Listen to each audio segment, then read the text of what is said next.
And by appreciating the Almighty God, the Most High God, in whose hand is our soul, the King of Kings, that have desire that we all gather here this afternoon for this yet another epoch-making event.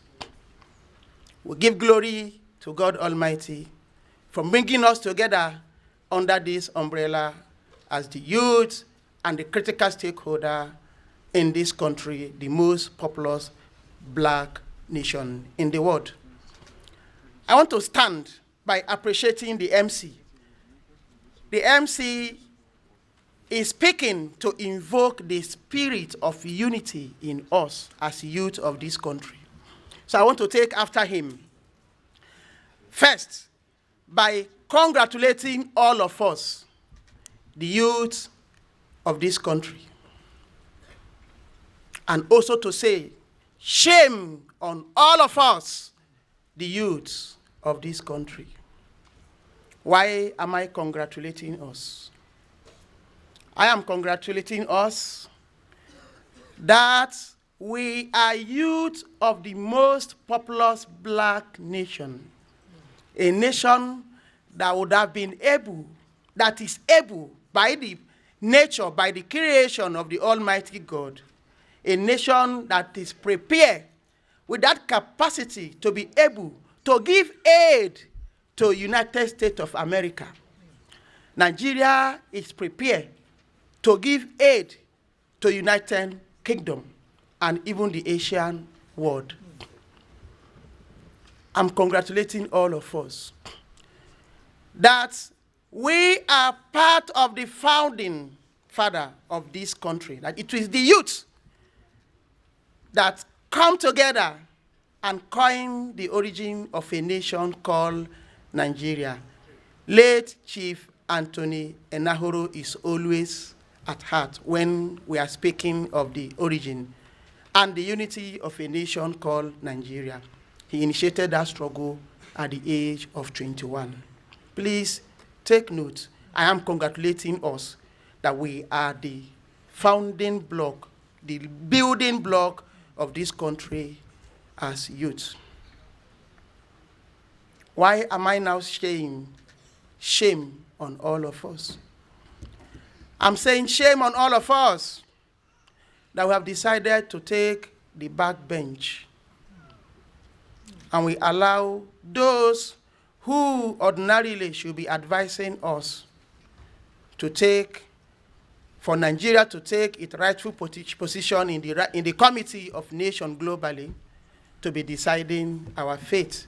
And today, as a citizen of this country, we are more or less like a joke when we travel out of Nigeria. If you've not had the opportunity to leave the shore of this nation before, you will not understand what I am saying. Once you tender green passport, you are automatically a suspect. They will search you. They will treat you as if you are nothing. Even Ghana here, they wake up one day and destroy High Commission building in Ghana and nothing happened. We are that backward today that even our nation, our Naira, is equivalent to safer. When I used to know safer, if you pack safer in a sack, you will just equate it to one chicken Naira.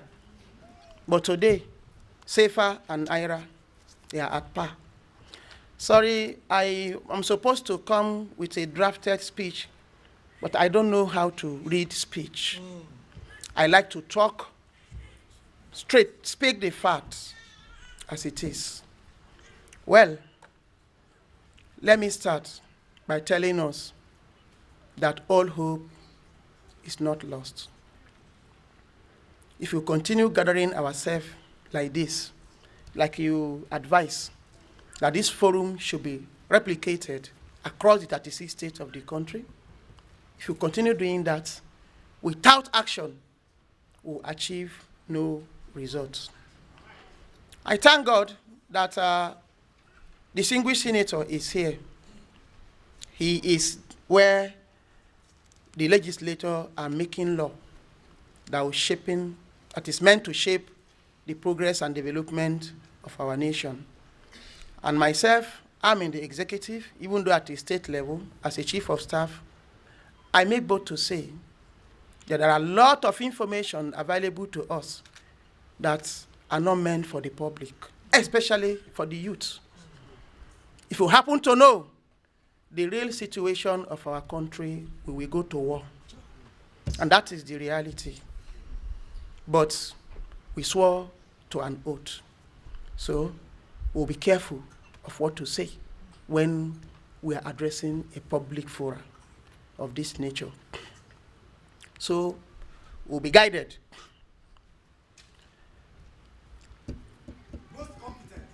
In the year 1999, I just want to cut it short. I don't want to bog you with story, history.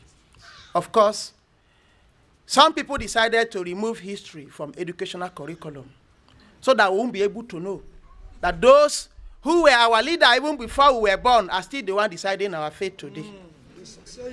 But it's only when you know that you'll be provoked.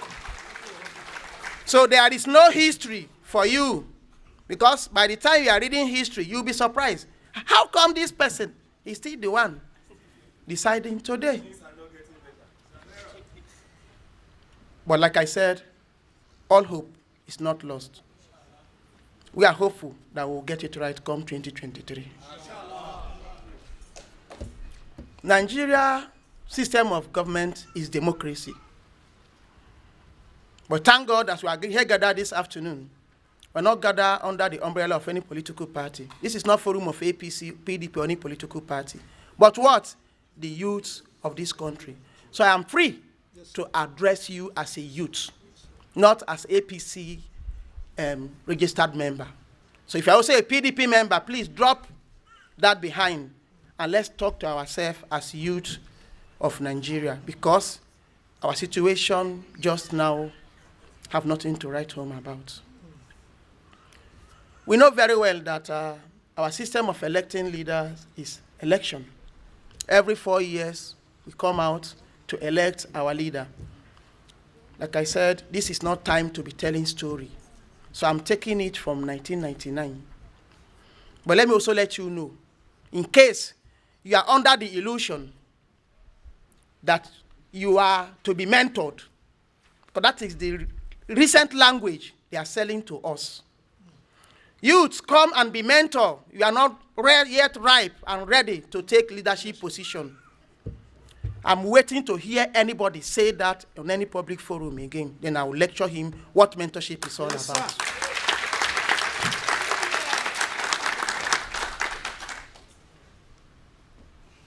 We once had a military president of this country, head of state, sorry, at the age of 32. Like I said, some of us might not be privy to the history because they have removed it so that you will not be informed. General Yakubu Gowon, he is still regarded today as the symbol of Nigerian unity. He became the military head of state. In fact, even shortly before his 32nd birthday, a month before his 32nd birthday, that was when he became the military head of state at the age of 32. As a bachelor, without a wife. And let me tell you, he was the one that led us into that civil war to make sure that we have a united Nigeria of the present day. He achieved a lot. He fought so hard to make sure that there could be a nation that we can all be proud of today, called Nigeria. At the age of what? 32. I'll just summarize. At the age of 37, we had late General Murtala Muhammad as a military head of state in this country. Even though he never had it that long, he spent just 200 days as military head of state. He created additional 9 states in this country. He led war against corruption. He sacked over 10,000 civil servants in this country that were alluded to be corrupt then. Even though he was assassinated, that young. Just 200 days, his 200th day as a military head of state, that was when, it was a Black Friday, on the 13th February, there in Surulere, Lagos. His car is still there today for some of us to go and see. At the age of 37, he managed to rule this country. Let us not also forget that during the reign of our father, General Yakubu Gowon, that was when we had the youngest military governor, military administrator, then the first military governor of the then newly created Rivers State. He's still alive today. He's a paramount ruler in the present Bayelsa State, Alfred the Spiff, at the age of 27. He was a governor. How dare you think of contesting at that age today? And I ask you, the youth of this country, are we progressing or retrogressing? Like I say, shame on all of us that have allowed money, material thing, to take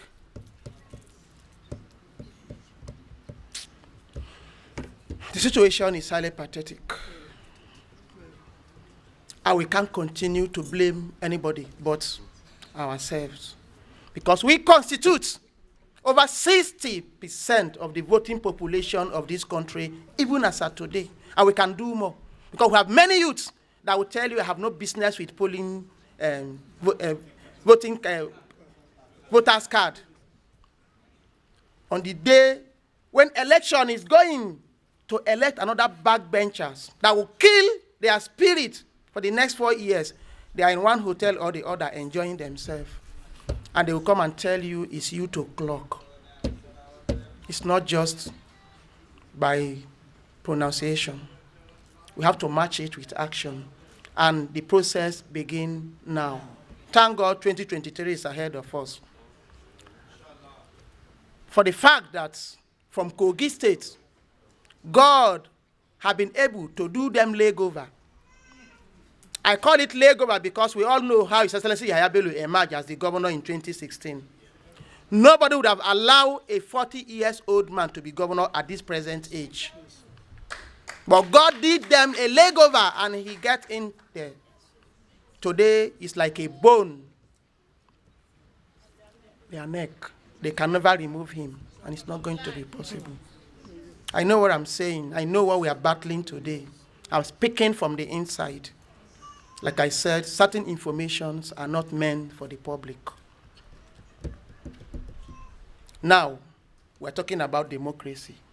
The return, even our current president, our father, President Muhammadu Buhari, became military head of state at the age of 41. And we all know what he did then. I don't know, some of us, go and read, go and Google him.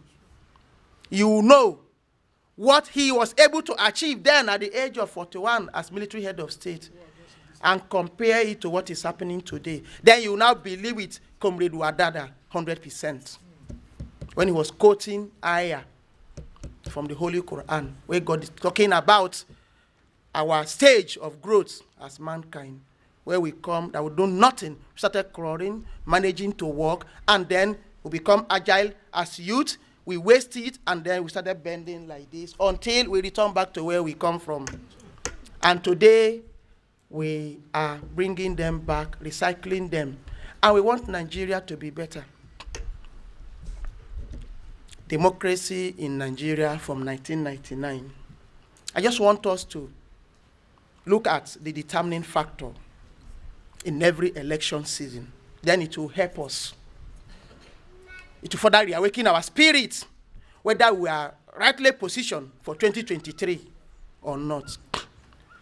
In 1999, the return of democracy, we produced President Olusegun Obasanjo for 8 years. What was the determining factor then?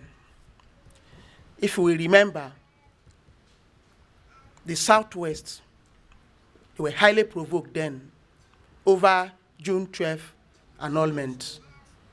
And for us to have a united nation, there is need to pacify the people of Southwest. And the stakeholders of this country, they think, what do? We have someone who have the capacity to rule this country from Southwest, yet is in the prison. What do?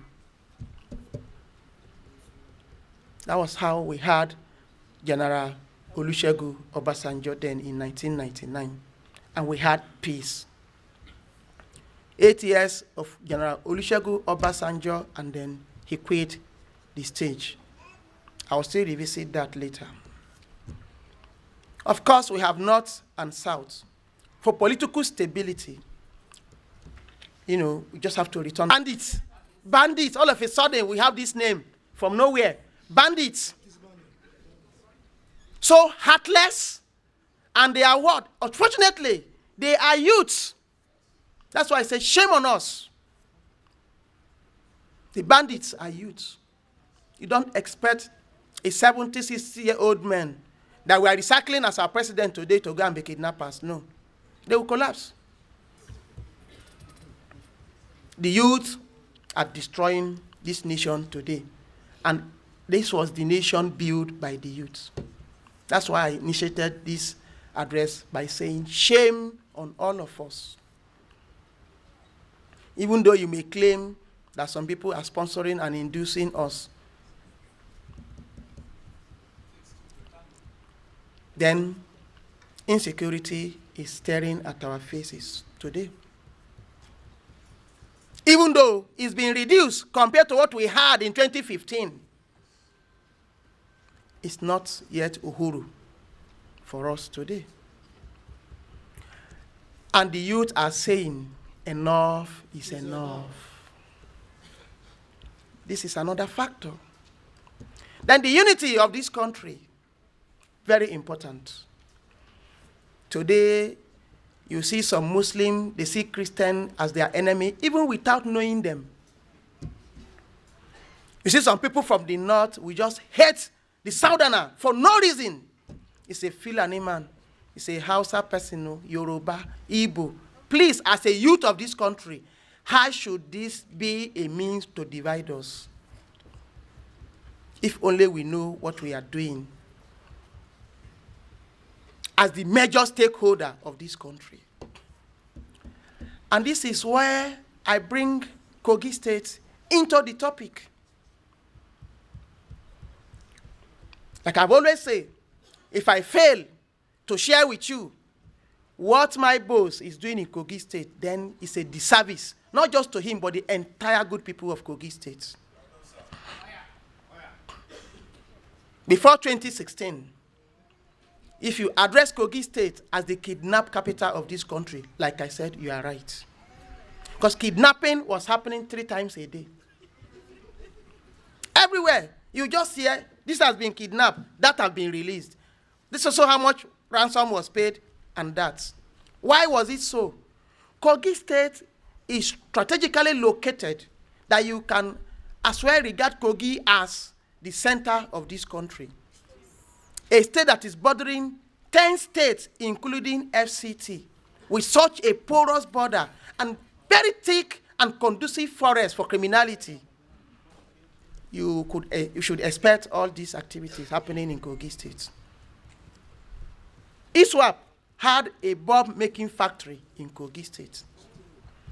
There was a mosque in Okene local government that even Nigerian military went there, they destroyed, burned their truck, and chased them away.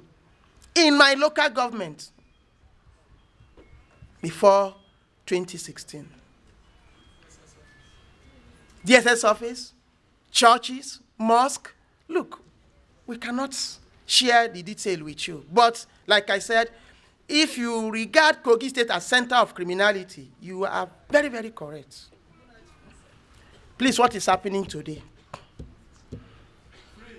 Kogi State is the safest state in the entire nation today. I make people go and make your research.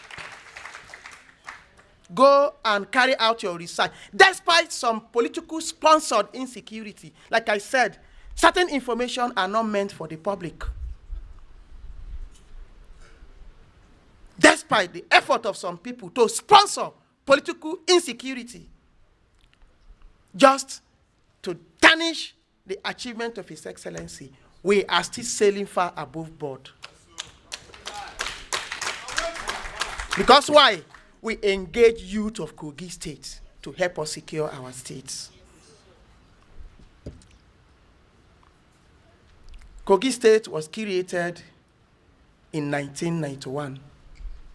His Excellency Yahaya Bello is the first governor to build a chapel for the Christian folk to worship in government house. That is religious tolerance.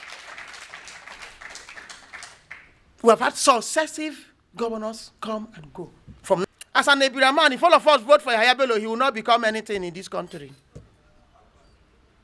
Let's look for who the cap fits. Who can take us back to our rightful position? A nation that have crude oil given freely by God that we instruct to go and refine at international market and come back to senselessly subsidizing for you is a no nation. Why can't we refine our crude oil in Nigeria? Where do you see a serious nation that want to develop without iron and steel, that will have Ajaokuta fully developed, that is just in bare need of $1 billion to be in full capacity, that Nigeria can produce all sorts of ammunition to combat Boko Haram banditries and all sorts of hoodlums, and we neglect Ajaokuta? Today we are constructing rail line that require iron and steel as major, raw material, and we are importing them from China. Who do us like this? Are we waiting for God, having given us all these natural resources, to come and help us, to come and be our president for us to move forward? When I say that we have a nation that can give aid to America, I was not joking. We have everything it takes to feed them. Our God has been stolen today in Zamfara. Till tomorrow, plane, aircraft are landing in Zamfara to cater away gold and drop ammunition for us to be fighting ourselves. And they will claim that we are parasites when they are stealing what belongs to us. And who make it happen? You and I, those who are supposed to take the leadership, they will get ourselves to backbenchers. When they give you 10,000, say, I don't make them today, you'll be smiling. You go and eat one plate of food. Please, it is highly pathetic. I am not inciting you to go and fight.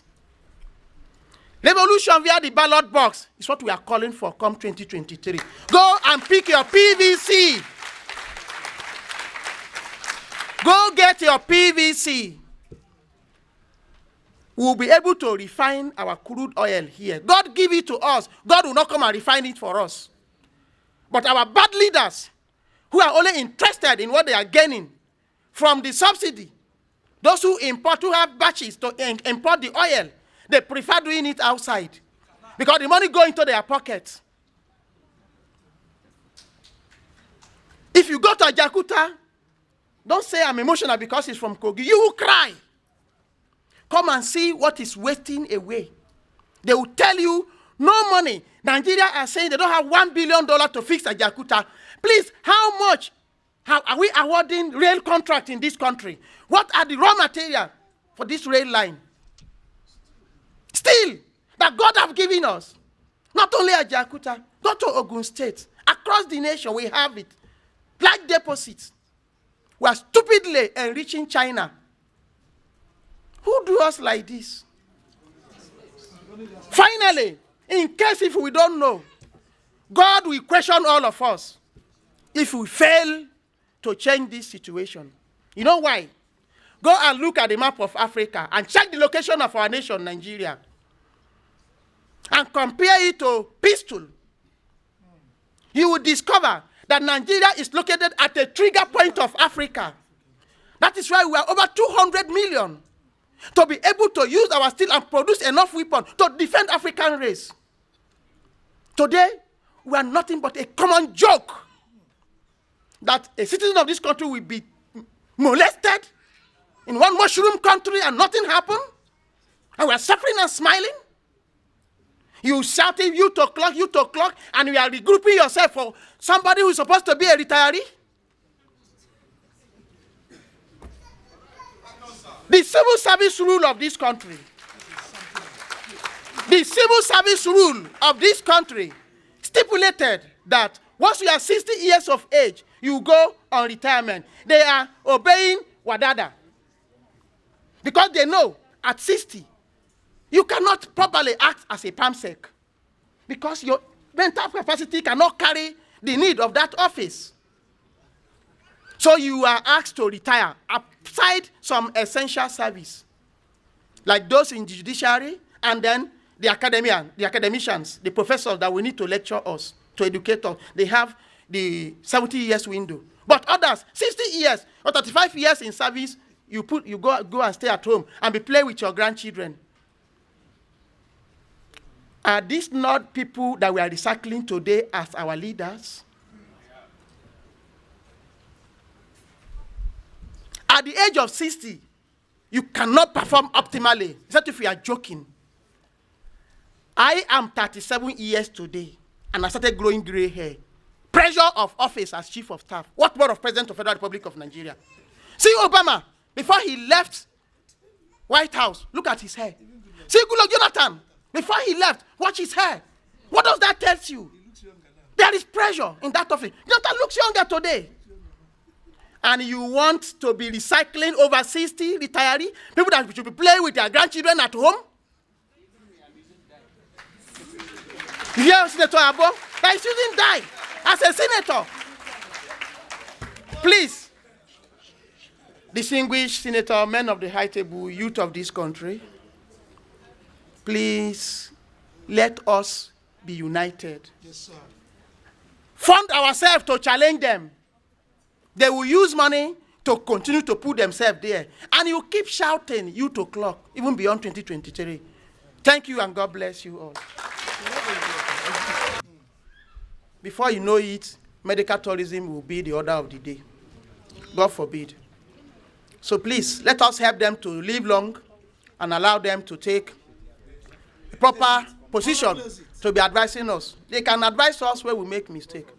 But let us stop killing them by giving them too much, responsibility. Because governance comes with pressure. And at that age, they cannot handle it. My assignment now is to unveil the book and also launch it on behalf of my boss, His Excellency, the face of youth in governance today, my leader and my mentor for life, Alhaji Yahaya Bello. I want to specially seek the permission that the men of the high table should join me to unveil the book, please, before we launch. Thank you very much.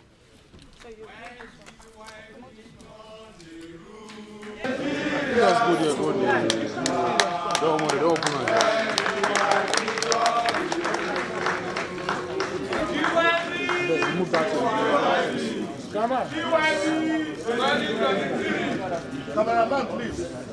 Down now.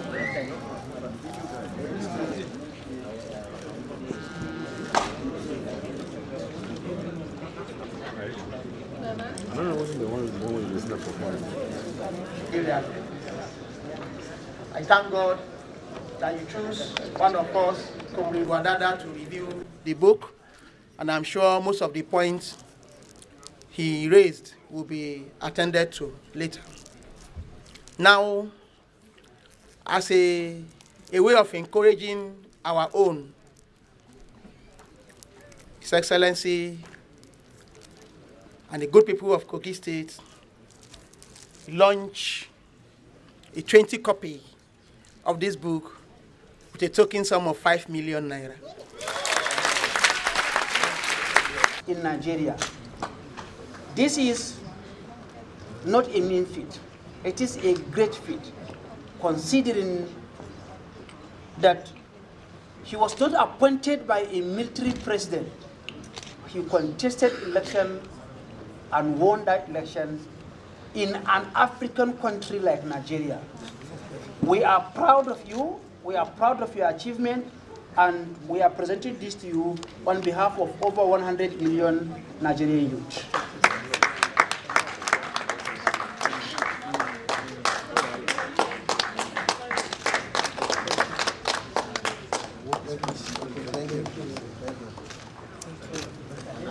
Congratulations.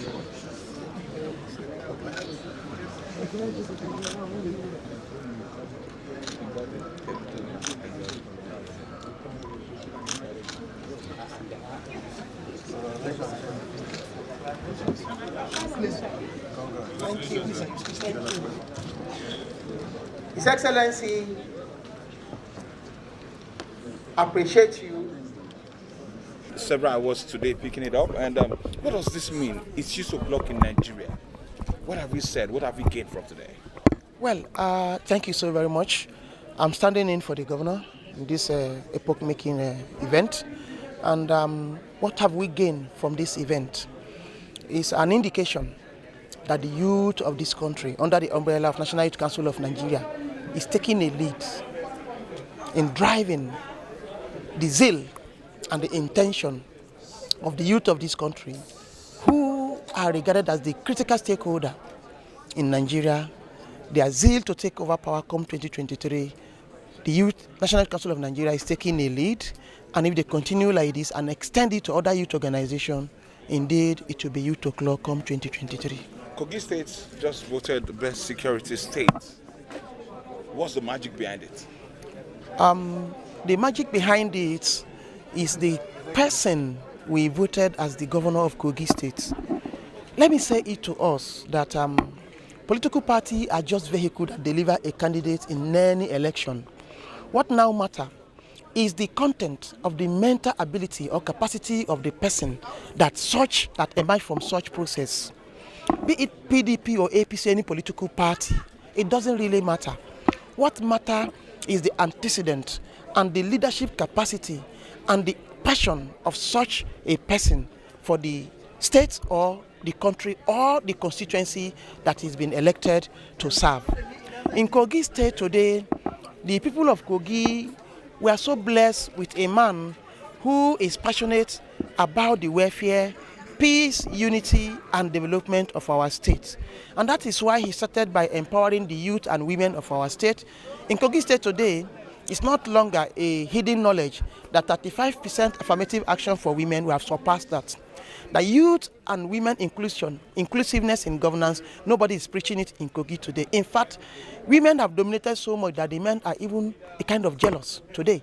That how come the governor have given so much chance to women to be in governance? And we all know in any election, women, they take the lead when it comes to the number of people that cast a vote. His Excellency is a man that always identifies himself with truth and honesty. And that is why he's been able to empower the youth of Kogi State and the women. When you align yourself with the grassroots, when you meet the yearning and aspiration of the people at the grassroots, the only thing you have is security. You have peace, you have unity. That is why Kogi is leading today, is second to no any state in Nigeria today in terms of security and unity. Okay, thank you. Of peace and unity, the government of His Excellency has traditionally taken the matter of youth with passion and care. But one area I went from the digressing details is that sports development is the youth sectors. And in Kogi State, being in the center, just like you say earlier, the conference state, center of the country, don't have a team play in the Premier League. Is the governor worried about this, and what is he doing about it to ensure that they come into a limelight in terms of sport? Thank you. My Chief of Staff, I'm going to add to it because just months, 38 days to the Nations Cup. What's the government of Kogi doing to also see that the Super Eagles do well? Thank you so much. I'll start by telling you, when we talk of development, development is never an event, but a process. Before 2016, if you say Kogi State is a no state, you are right, because we are backward in all forms of development.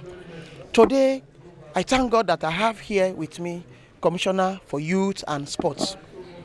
Now, you cannot develop any sector without what? Finance.